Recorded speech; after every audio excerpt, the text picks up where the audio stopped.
Hello friends, welcome back education for all. I hope आप लोग अपनी तैयारी बेहतर ढंग से कर रहे होंगे। हम लोग आज देखेंगे पॉकेट जीके टेस्ट, जिसमें बायोलॉजी और पॉलिटी का क्लास अभी सर करवा रहे हैं। उसमें 2 टेस्ट हो चुके हैं। आज हम लोग पहले सेट का डिस्कशन करेंगे और दूसरे सेट का इसके अगले क्लास में कर लेंगे। इसमें टोटल 150 क्वेश्चन है।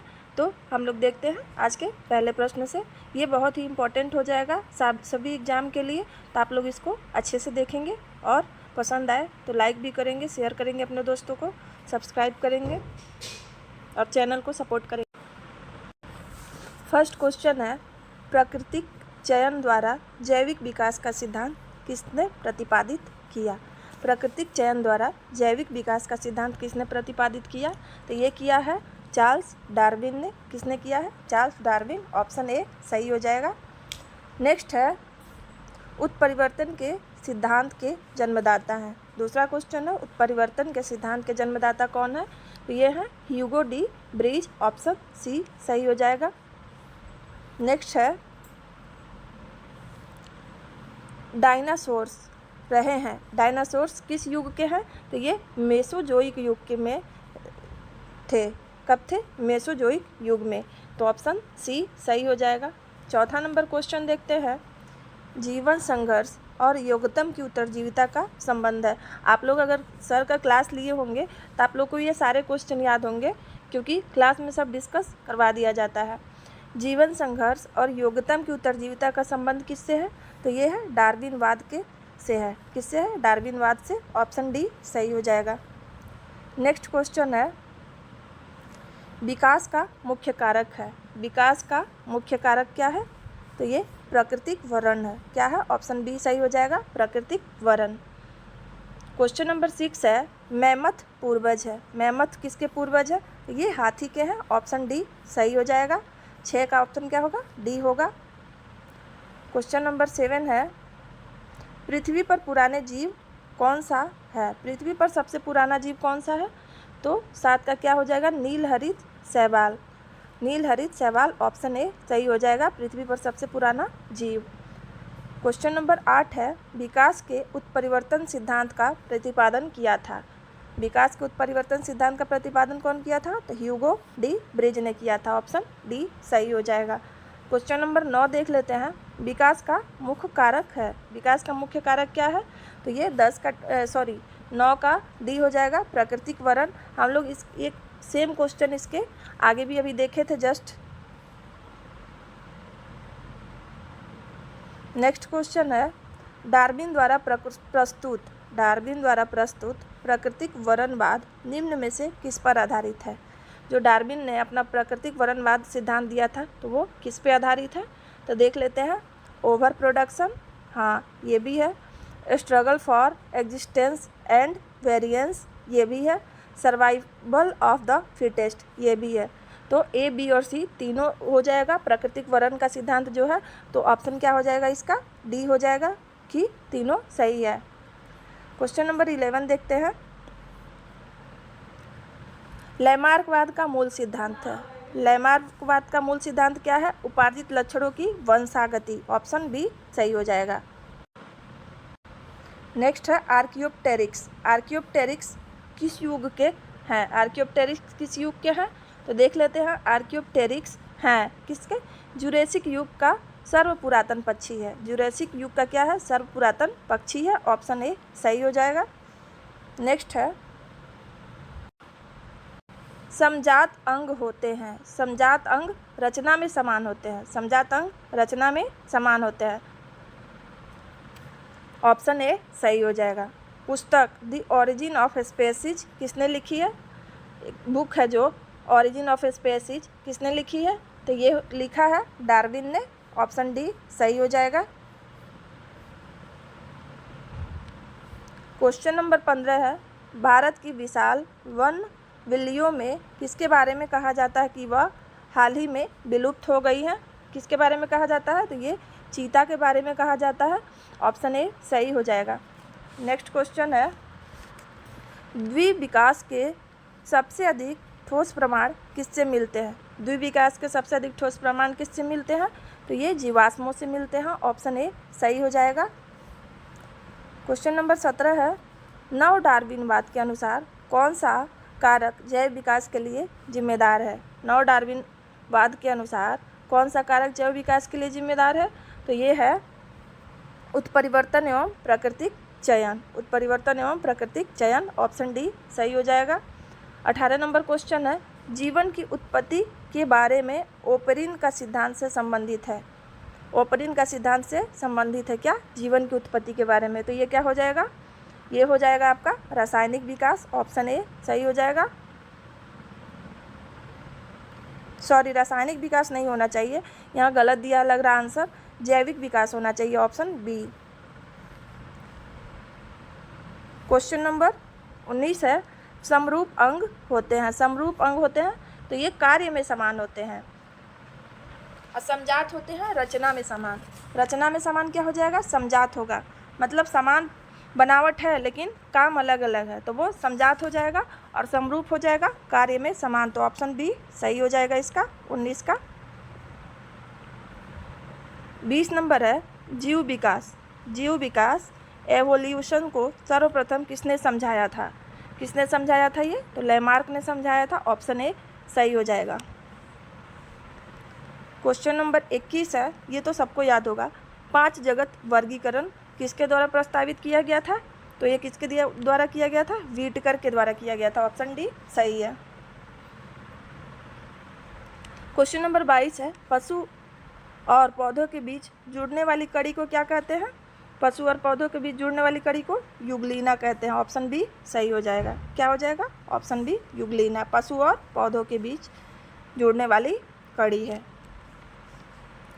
क्वेश्चन नंबर 23 है, द्विनाम पद्धति के प्रणाली किसके द्वारा दी गई थी? द्विनाम पद्धति प्रणाली दिया गया था कैरोलस लिनियस के द्वारा, ऑप्शन ए सही हो जाएगा, कैरोलस लिनियस। मेढक का वैज्ञानिक नाम क्या होगा? मेढक का वैज्ञानिक नाम सबको पता होगा, राना टेगरीना। भारत के राष्ट्रीय पक्षी का वैज्ञानिक नाम क्या होगा? पावो क्रिस्टेसस होगा। क्या होगा? पावो क्रिस्टेसस, ऑप्शन ए सही हो जाएगा। नेक्स्ट देखते हैं, गाय का वैज्ञानिक नाम, तो ये बॉस इंडिकस हो जाएगा। घरेलू मक्खी का वैज्ञानिक नाम 26 का ए हो जाएगा, बॉस इंडिकस। घरेलू मक्खी का वैज्ञानिक नाम क्या हो जाएगा? तो ये हो जाएगा मस्का डोमेस्टिका, ऑप्शन ए सही हो जाएगा। मैग्नीफेरा इंडिका किसका है? तो ये ऑप्शन डी हो जाएगा, आम का है। किसका है? आम का। क्वेश्चन नंबर 29 देखेंगे,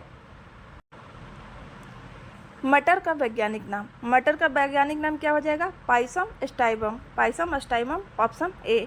कोशिका के वैज्ञानिक अध्ययन को क्या कहा जाता है? कोशिका के वैज्ञानिक अध्ययन को कहा जाता है साइटोलॉजी, ऑप्शन ए सही हो जाएगा। टैक्सोनॉमी क्या है? पौधों के वर्गीकरण को बोला जाता है टैक्सोनॉमी, पौधों के वर्गीकरण को।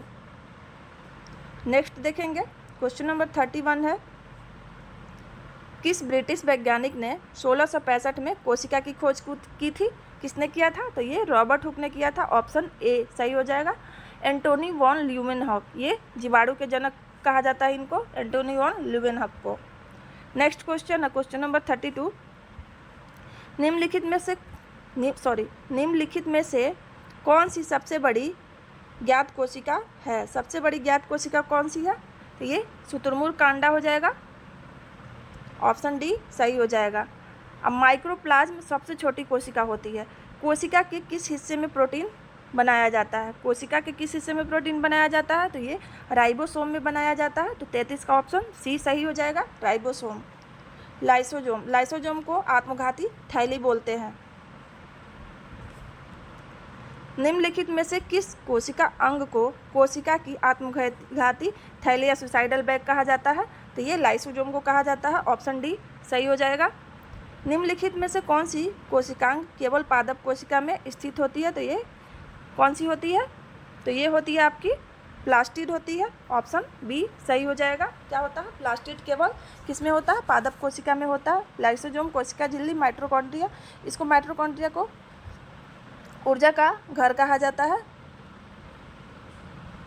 36 नंबर क्वेश्चन है, निम्नलिखित में से कोशिका का नियंत्रक केंद्र है। कोशिका का नियंत्रक केंद्र क्या है? तो ये है केंद्रक है, ऑप्शन ए सही हो जाएगा 36 का। 37 है, शरीर में लगी चोट की मरम्मत के लिए किस प्रकार के सेल विभाजन का प्रयोग किया जाता है? तो किस प्रकार के सेल का प्रयोग किया जाता है? तो ये किया जाता है समसूत्री मिटोसिस। समसूत्री मिटोसिस, इसका इंग्लिश भी याद रखेंगे क्योंकि कहीं कहीं इंग्लिश ही सिर्फ दे दिया रहता है, तो दोनों याद रखेंगे। क्या होता है? शरीर में जो चोट लगती है उसके मरम्मत के लिए जो जिस सेल का विभाजन होता है वो कौन सा है? केवल समसूत्री होता है। ऑप्शन ए सही हो जाएगा। क्वेश्चन नंबर 38 है, गुणसूत्र किसके द्वारा अलग होते हैं? गुणसूत्र किसके द्वारा अलग होते हैं? तो ये एनाफेज के द्वारा अलग होते हैं। ऑप्शन बी सही हो जाएगा।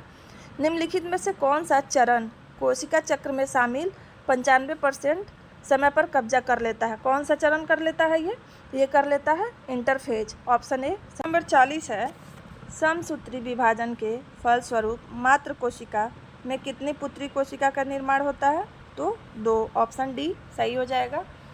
41 नंबर है, अर्धसूत्री विभाजन के फलस्वरूप मातृ कोशिका से कितनी पुत्री कोशिका का निर्माण होता है? अर्धसूत्री में 4 होता है और समसूत्री में कितना होता है? 2 होता है। तो आप लोग याद रखेंगे, समसूत्री विभाजन जब होता है तो मातृ कोशिका में कितने पुत्री का कोशिका का निर्माण होता है? तो 2। ऑप्शन डी हो जाएगा। और अर्धसूत्री कोशिका विभाजन में मातृ कोशिका से कितनी पुत्री कोशिका का निर्माण होता है? तो 4 होता है। ऑप्शन सी हो जाएगा। क्वेश्चन नंबर 42 है, अर्धसूत्री विभाजन होता है। अर्धसूत्री विभाजन किस में होता है? जनन कोशिका में होता है। ऑप्शन बी सही हो जाएगा। शहद का प्रमुख घटक है। 43 नंबर क्वेश्चन है, शहद का प्रमुख घटक है। तो क्या है प्रमुख घटक? ये हो जाएगा फ्रक्टोज है। निम्नलिखित में से कौन सी शर्करा तत्काल ऊर्जा प्रदान करती है? तो क्या तत्काल ऊर्जा प्रदान करती है? तो ग्लूकोज तुरंत ऊर्जा प्रदान करती है। तो 44 का ऑप्शन डी सही हो जाएगा। क्वेश्चन नंबर 45 है, प्रोटीन बनाने के लिए कितने अमीनो अम्ल की आवश्यकता होती है? कितने अमीनो अम्ल की आवश्यकता होती है? तो 20। ऑप्शन सी सही हो जाएगा। 46 नंबर है, प्रोटीन को निम्नलिखित में से क्या माना जाता है? क्या माना जाता है? तो ये ऑप्शन ए सही हो जाएगा, शरीर का निर्माण करने वाला। 47 नंबर है, निम्नलिखित में से किसमें प्रोटीन का सबसे अधिक स्रोत पाया जाता है? किसमें पाया जाता है? ये तो सबको पता होगा, सोयाबीन में सबसे अधिक प्रोटीन पाया जाता है। ऑप्शन डी सही हो जाएगा। 48 है, भोजन में से किससे प्रति ग्राम सर्वाधिक ऊर्जा प्राप्त होती है? किससे प्राप्त होती है? तो ये होता है वसा से। ऑप्शन बी सही हो जाएगा। 49 नंबर है, उपस्थि तथा हड्डियों के निर्माण और संपोषण में आवश्यक तत्व होता है। क्या होता है? तो ये भी सबको पता होगा, कैल्शियम होता है जो उपास्थि और हड्डियाँ होती है उनके निर्माण में। पालक के पत्तों में किसकी मात्रा सबसे अधिक होती है? तो किसकी मात्रा सबसे अधिक होती है? तो आयरन की। ऑप्शन बी सही हो जाएगा 50 का। 51 नंबर क्वेश्चन देखेंगे, एक गिलास पानी पीने से कितनी कैलोरी मिलती है? एक गिलास पानी में कितनी कैलोरी होती है? तो 0। पानी में कोई कैलोरी नहीं होता है। विटामिन शब्द किस वैज्ञानिक ने दिया था? फंक ने। किसने दिया था? फंक। ऑप्शन बी सही हो जाएगा 52 का। 53 नंबर क्वेश्चन है, कौन विटामिन जल में घुलनशील है? तो जल में घुलनशील विटामिन बी और सी दोनों होता है, इसलिए ऑप्शन सी सही हो जाएगा। जबकि वसा में घुलनशील होता है ए, डी, ई, के। ये वसा में घुलनशील होता है और जल में सिर्फ बी और सी। आप लोग याद रखेंगे इसको। नींबू में कौन सा विटामिन पाया जाता है? 54 नंबर क्वेश्चन है, नींबू में कौन सा विटामिन पाया जाता है? तो यह विटामिन सी पाया जाता है। विटामिन सी का रासायनिक नाम क्या है? विटामिन सी का रासायनिक नाम क्या है? तो ये है एस्कॉर्बिक अम्ल। Option B. 56 नंबर है, रतौंधी किस विटामिन की कमी से होता है? तो ये विटामिन ए की कमी से होता है। Option A. विटामिन बी दिया है, इससे बेरी होता है। विटामिन सी से स्कर्वी होता है, स्कर्वी। विटामिन डी से रिकेट्स होता है। लोग याद रखेंगे। नेक्स्ट देखेंगे, क्वेश्चन नंबर 57 है, नपुंसकता या बंध्यता किस विटामिन की कमी के कारण होता है? तो विटामिन ई की कमी के कारण होता है। ऑप्शन सी सही हो जाएगा। 58 नंबर क्वेश्चन है, रोग पेलेग्रा निम्न में से किसकी कमी के कारण होता है? तो ये नियासिन की कमी के कारण होता है। ऑप्शन ए सही हो जाएगा। क्वेश्चन नंबर 59 है, विटामिन सी का सबसे अच्छा स्रोत क्या है? तो ये आंवला हो जाएगा, ऑप्शन सी। 60 नंबर है, स्कर्वी रोग किस विटामिन की कमी से होता है? अभी हम इसके पीछे आपको बताए थे, विटामिन सी की कमी से स्कर्वी होता है, ऑप्शन सी सही हो जाएगा। मनुष्यों द्वारा मूत्र में आमतौर पर उत्सर्जित होने वाला विटामिन है, कौन सा विटामिन है? विटामिन के है, ऑप्शन सी सही हो जाएगा। किस विटामिन की कमी के कारण बच्चों के अंगों की अस्थियां मुड़ जाती हैं? किसकी कमी के कारण मुड़ जाती है? तो ये विटामिन डी की कमी के कारण अस्थियां मुड़ जाती हैं, क्योंकि हड्डियां कमज़ोर हो जाती हैं तो वो ऑब्वियसली मुड़ेगी ही। 63 है, विटामिन B12 का रासायनिक नाम क्या है? विटामिन B12 का रासायनिक नाम क्या है? तो ये है साइनोकोबालामीन। थायमिन विटामिन बी का होता है। 64 नंबर क्वेश्चन है, वयस्क मानव में दांतों की कुल संख्या क्या है, जिसमें जन्म के दांत भी शामिल हैं, यानी ज्ञान के दांत भी शामिल हैं, ज्ञान या जिसको बुद्धि तीत बोलते हैं, विजडम तीत। तो 64 का क्या हो जाएगा? बी हो जाएगा, ऑप्शन बी हो जाएगा। 65 नंबर क्वेश्चन देखेंगे, हमारे मुंह में विभिन्न प्रकार के दांतों की आगे से पीछे व्यवस्था होती है। मतलब 4 प्रकार के हमारे शरीर में टोटल 4 प्रकार के दांत होते हैं, इंसीजर, कैनाइन, मोलर और प्रीमोलर। टोटल जीवन काल में 52 दांत आते हैं। 20 जो दूध का दांत, मिल्क टीथ बोलते हैं, उसको बोलते हैं। तो ये इसका पूछ रहा है सीरीज क्या है। तो पहले होता है इंसीजर, जिसको कृंतक बोलते हैं। उसके बाद रदनक होता है, कैनाइन। उसके बाद अग्र चवर्णक होता है, मोलर। उसके बाद चवर्णक होता है, प्रीमोलर। तो ऑप्शन ए सही हो जाएगा इसका। मनुष्य के जीवन में कितने दांत 2 बार आते हैं? 20 दांत 2 बार आते हैं, जिसको मिल्क टीथ बोलते हैं, जो टूट जाते हैं। 32 दांत रहते हैं, ऑप्शन बी सही हो जाएगा 66 का।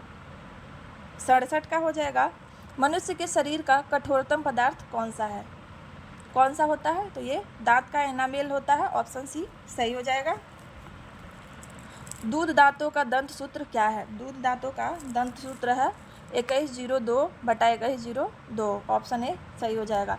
कड़वाहट के लिए मानव जीभ का संवेदनशील क्षेत्र है। कड़वाहट के लिए क्या होता है? तो पीछे का भाग होता है, ऑप्शन सी सही हो जाएगा। आगे के भाग में मीठा लगता है, जीभ जो होता है आगे मीठा, साइड में खट्टा, और ये कड़वाहट वाला भाग होता है। क्वेश्चन नंबर 70 है, संजय के मुंह में चीनी का टुकड़ा है, उसकी जीभ के किस भाग में टुकड़ा सबसे मीठा होगा? तो ए होगा। अभी इसका मैंने बताया था, ऑप्शन ए सही हो जाएगा, अग्रभाग में। अब मध्य में कोई स्वादहीन होता है, कोई स्वाद ही नहीं होता है। 71 नंबर क्वेश्चन है, मानव जीभ में औसतन कितने स्वाद बर्ड्स मौजूद होते हैं? कितने होते हैं? तो ये होते हैं 2000 से 8000 बर्ड्स। मानव जीभ में औसतन स्वाद के बर्ड्स मौजूद होते हैं। 72 नंबर क्वेश्चन है, मानव पाचन तंत्र में पित्त स्रावित होता है। पित्त किस में स्रावित होता है पाचन तंत्र में? तो ये यकृत, लीवर में स्रावित होता है। भोजन का पाचन शुरू होता है, कहाँ से शुरू होता है? मुख से। कार्बोहाइड्रेट मुंह में पचता है, तो मुख से हो जाएगा, ऑप्शन ए सही हो जाएगा। 74 है, लार के पाचन में मदद करता है। क्या मदद करता है लार के पाचन में? स्टार्च। लार के पाचन में स्टार्च मदद करता है, ऑप्शन ए सही हो जाएगा। 75 नंबर क्वेश्चन है, मनुष्यों के पाचन तंत्र में उत्सर्जित अम्ल कौन सा होता है? उत्सर्जित अम्ल कौन सा होता है? तो ये होता है आपका हाइड्रोक्लोरिक अम्ल, ऑप्शन डी सही हो जाएगा, हाइड्रोक्लोरिक अम्ल। क्वेश्चन नंबर 76 है, मुख में स्टार्च का शर्करा में पाचन किसके द्वारा होता है? मुख में स्टार्च का शर्करा में पाचन किसके द्वारा होता है? तो ये होता है आपका टाइलिन, ऑप्शन बी सही हो जाएगा। क्वेश्चन नंबर 77 है, दूध प्रोटीन को पचाने वाला एंजाइम होता है। दूध प्रोटीन को पचाने वाला एंजाइम कौन सा होता है? तो ये हो जाएगा आपका रेनिन होता है, ऑप्शन सी सही हो जाएगा, रेनिन। पाचन क्रिया में प्रोटीन निम्न में से किस पदार्थ में बदल जाता है? पाचन क्रिया जब होता है तो जो प्रोटीन है वो किस में बदल जाता है? तो ये बदल जाता है आपका एमिनो अम्ल में। ऑप्शन सी सही हो जाएगा 78 का। 79 नंबर क्वेश्चन है, मानव पाचन तंत्र में निम्न में से कौन सा पाचक एंजाइम नहीं है? तो इसमें से कौन सा नहीं है? तो इसमें से हो जाएगा गैस्ट्रिन नहीं है, जबकि पेप्सिन, टाइलिन, ट्रिप्सिन पाचन एंजाइम है। ऑप्शन डी हो जाएगा। 80 नंबर क्वेश्चन देखेंगे, वसा का पाचन करने वाला एंजाइम लाइपेज निम्न में से किसके द्वारा निकलता है? लाइपेज किसके द्वारा निकलता है? तो ये निकलता है आपका अग्नाशय के द्वारा। ऑप्शन डी सही हो जाएगा। 81 नंबर क्वेश्चन है, ग्रास नली से भोजन सर्वप्रथम अमाशय के किस भाग में पहुंचता है? ग्रास नली से भोजन अमाशय के किस भाग में पहुंचता है सबसे पहले? तो ये पहुंचता है कार्डियक भाग में। ऑप्शन बी सही में हो जाएगा। किसमें? कार्डियक भाग में। 82 नंबर देखेंगे, अमाशय में जो भोजन रहता है उसे क्या कहते हैं? अमाशय में जो भोजन रहता है उसे क्या कहते हैं? तो उसे कहते हैं काइम। ऑप्शन सी सही हो जाएगा, काइम कहते हैं। 83 नंबर है, श्वसन क्रिया के दौरान कौन सी गैस की मात्रा में कोई परिवर्तन नहीं होता है? किसमें कोई परिवर्तन नहीं होता है? तो नाइट्रोजन में कोई परिवर्तन नहीं होता है। हम लोग ऑक्सीजन ग्रहण करते हैं और कार्बन डाइऑक्साइड निकालते हैं। 84 नंबर क्वेश्चन है, मुख्य रूप से किसके ऑक्सीकरण द्वारा उत्पन्न ऊर्जा को श्वसन कहा जाता है? मतलब क्या किसका ऑक्सीकरण होता है जिससे ऊर्जा उत्पन्न जो होती है उसको श्वसन कहा जाता है? तो किसके होता है? कार्बोहाइड्रेट का। ऑप्शन सी हो जाएगा। मनुष्य में सांस लेने की दर सामान्यतः प्रति मिनट कितनी होती है? तो ये होती है 12 से 16 बार। ऑप्शन ए सही हो जाएगा। 86 नंबर क्वेश्चन है, श्वसन तंत्र में ऑक्सीजन का आवागमन किसके कारण होता है? जब हम लोग सांस लेते हैं तो ऑक्सीजन जो आता और जाता है तो किसके द्वारा होता है? तो ये होता है हीमोग्लोबिन के द्वारा। ऑप्शन बी सही हो जाएगा। 87 नंबर क्वेश्चन है, वायुवीय श्वसन क्या है? वायुवीय श्वसन क्या है? तो ये है ऑक्सीजन की उपस्थिति में श्वसन। वायुवीय श्वसन क्या है? ऑक्सीजन की उपस्थिति में श्वसन। ऑप्शन सी सही हो जाएगा। नेक्स्ट देखेंगे 88 नंबर,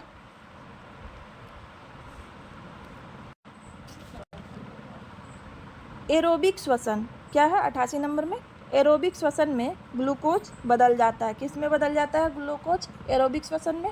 तो ये कार्बन डाइऑक्साइड, पानी और ऊर्जा में बदल जाता है। एरोबिक श्वसन में ग्लूकोज कार्बन डाइऑक्साइड, पानी और ऊर्जा में बदल जाता है। ऑप्शन ए सही हो जाएगा। 89 नंबर है, निम्नलिखित में से क्या श्वसन प्रणाली और पाचन तंत्र दोनों का हिस्सा है? पूछ रहा है कि ये चारों जो ऑप्शन है इसमें से क्या है जो श्वसन प्रणाली और पाचन तंत्र दोनों का हिस्सा है? तो वो क्या है? ग्रासनी है। ऑप्शन ए सही हो जाएगा। आप लोग इसका स्पीड बढ़ा के देख लीजिएगा ताकि आप लोग का रिवीजन भी हो जाए और टाइम भी कम लगे। 90 नंबर क्वेश्चन है, मानव उत्सर्जन तंत्र में अपशिष्ट के निष्कासन के लिए निम्न में से चरणों के सही क्रम का चयन कीजिए। जो मानव उत्सर्जन तंत्र होता है अपशिष्ट निष्कासन के लिए उसका सही चरण पूछ रहा है। तो क्या हो जाएगा?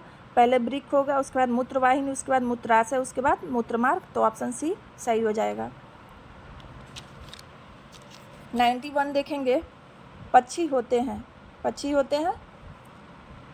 यूरेकोटेलिक का। पक्षी होते हैं यूरेकोटेलिक वर्ग के।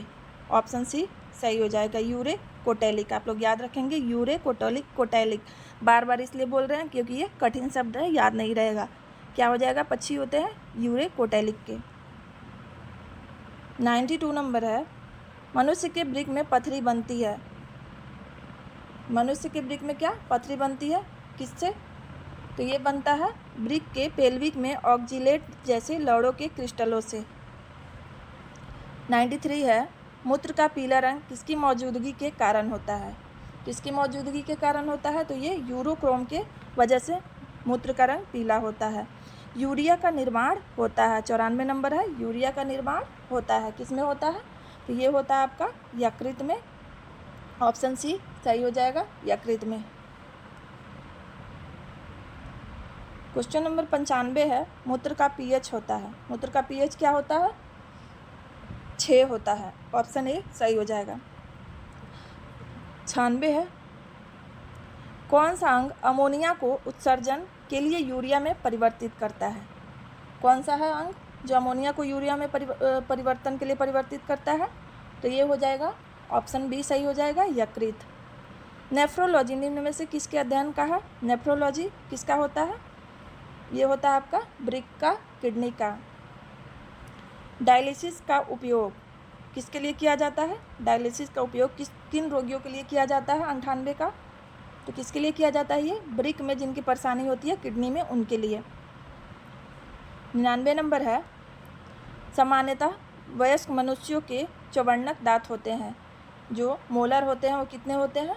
तो ये होते हैं आपके 12 होते हैं। ऑप्शन बी सही हो जाएगा। और ये बायोलॉजी का लास्ट क्वेश्चन है, इसके बाद हम लोग पॉलिटी देखेंगे, पॉलिटी के 50 क्वेश्चन।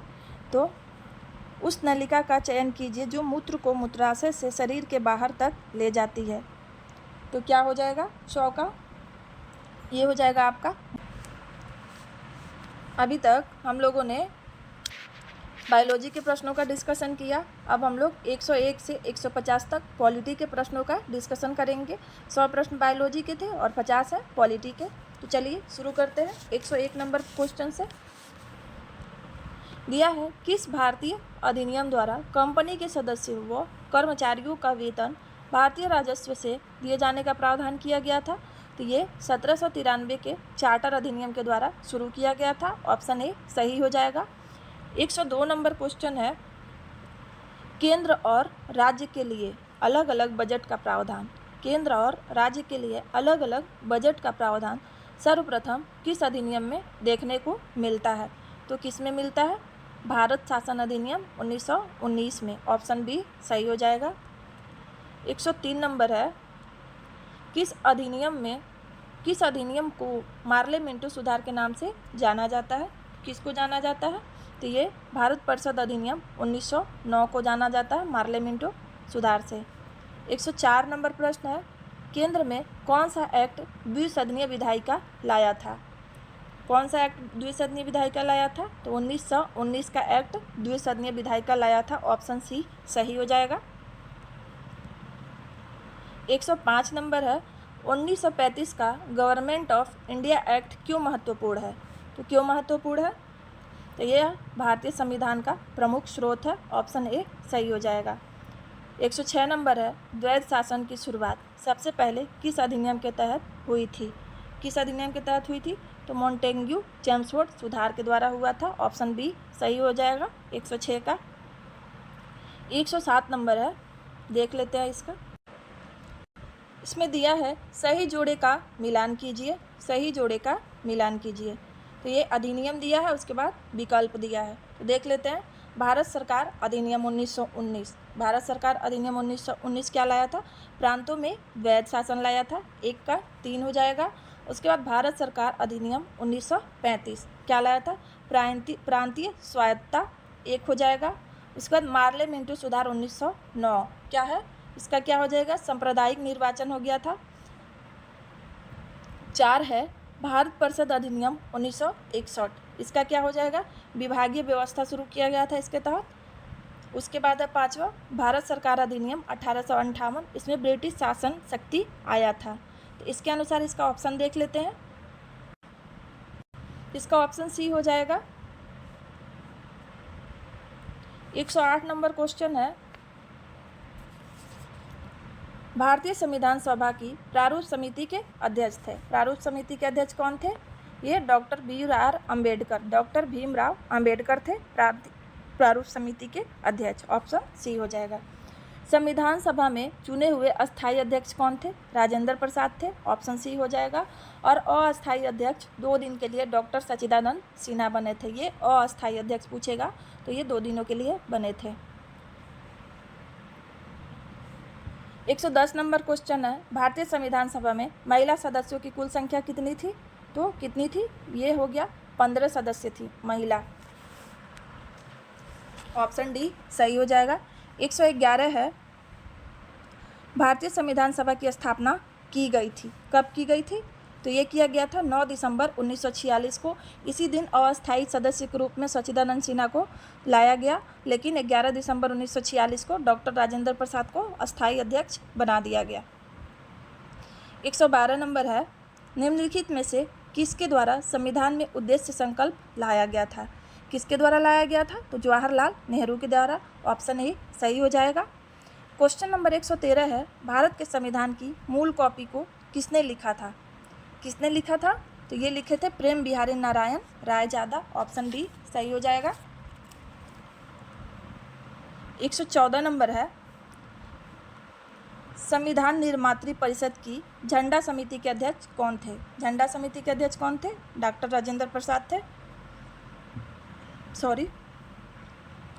115 अंतरिम मंत्रिमंडल में रक्षा मंत्री कौन थे? अंतरिम मंत्रिमंडल में रक्षा मंत्री कौन थे? तो ये थे सरदार बलदेव सिंह। सरदार बलदेव सिंह।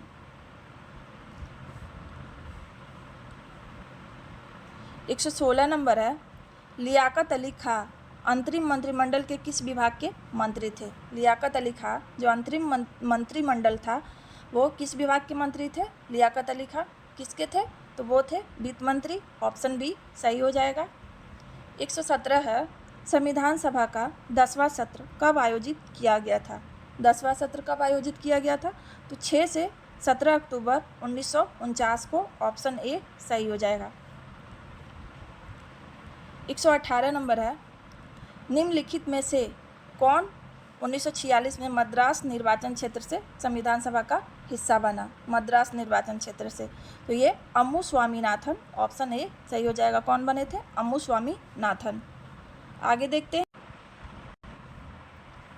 क्वेश्चन नंबर 119 है, संविधान सभा की प्रारूप समिति में कितने सदस्य होते थे? प्रारूप समिति में कितने सदस्य थे? 7 सदस्य थे, माफ़ कीजिएगा।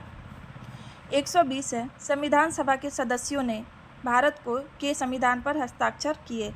जो संविधान सभा के सदस्य थे भारत के संविधान पर कब हस्ताक्षर किए थे? 24 जनवरी 1950 को। ऑप्शन बी सही हो जाएगा। 121 नंबर है, भारत की संविधान सभा ने किस तिथि को राष्ट्रीय ध्वज को अपनाया? कब अपनाया था राष्ट्रीय ध्वज को? तो ये अपनाया था 22 जुलाई 1947 को। ऑप्शन सी सही हो जाएगा। 122 है, भारतीय संविधान के राज्य के नीति निदेशक तत्व किस देश से लिए गए थे? तो ये लिया गया था नीति निदेशक तत्व आयरलैंड से लिया गया था। मूल कर्तव्य रूस से, मूल अधिकार यूएसए से, चीन से तो कुछ नहीं है लगभग। भारतीय संविधान के राज्य के नीति निर्देशक तत्व किससे लिए गए थे? तो आयरलैंड के। ऑप्शन सी सही हो जाएगा। भारतीय संविधान में संविधान संशोधन की प्रक्रिया किस देश से ली गई है? 123 का किससे लिया गया है? तो ये दक्षिण अफ्रीका से लिया गया है। ऑप्शन ए सही हो जाएगा। 124 है, भारतीय संविधान की प्रस्तावना किस देश के संविधान से ली गई है?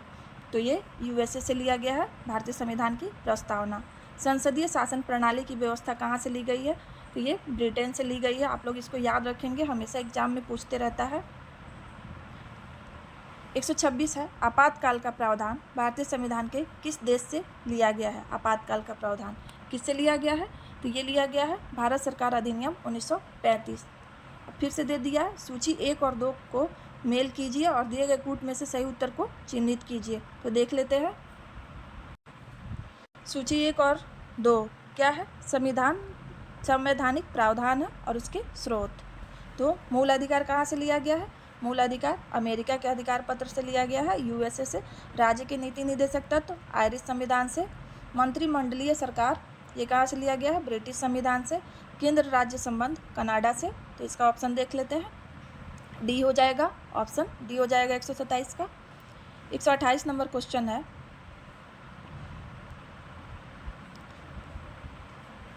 निम्नलिखित विवादों में से किसमें सर्वोच्च न्यायालय ने प्रस्तावना को भारतीय संविधान की मौलिक संरचना का भाग स्वीकार किया है?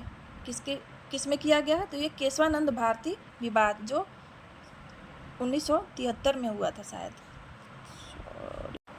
केशवानंद भारती विवाद 1973 ही होगा, थोड़ा कंफ्यूज हो गए थे। 129 नंबर क्वेश्चन देखते हैं, पुलिस और सार्वजनिक व्यवस्था भारत के संविधान की किस अनुसूची के तहत राज्य के विषय है? पुलिस और सार्वजनिक व्यवस्था किसके तहत है? 7वीं अनुसूची। ऑप्शन ए सही हो जाएगा। 130 नंबर है, राज्य भूमि सुधार संविधान के किस अनुसूची के अंतर्गत आते हैं? राज्य भूमि सुधार तो ये आते हैं 9वीं अनुसूची के तहत। ये मूल संविधान में नहीं था, इसको प्रथम संवैधानिक संशोधन 1951 के तहत जोड़ा गया था। 10वीं है दल बदल, 8वीं भाषा के लिए है। 131 नंबर है, भारत के संविधान में कितनी अनुसूचियां हैं? तो अभी वर्तमान में 12 हैं, पहले 8 थीं, 4 बाद में जोड़ी गई। 132 नंबर है, भारतीय संविधान में 3 प्रकार की सूचियां जैसे संघ सूची, राज्य सूची और एक है समवर्ती सूची। ऑप्शन सी सही हो जाएगा 132 का। भारतीय संविधान में कितने भाग हैं? 22 भाग है, अभी वर्तमान में 25 है।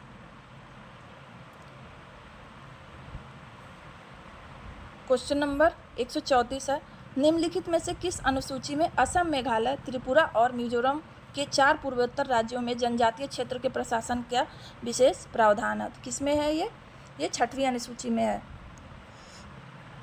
ऑप्शन डी हो जाएगा। 135 नंबर है,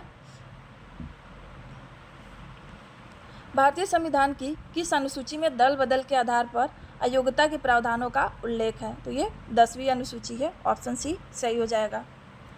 11वीं अनुसूची पंचायती राज है, 9वीं भूमि सुधार से है, 12वीं नगर पालिका से संबंधित है।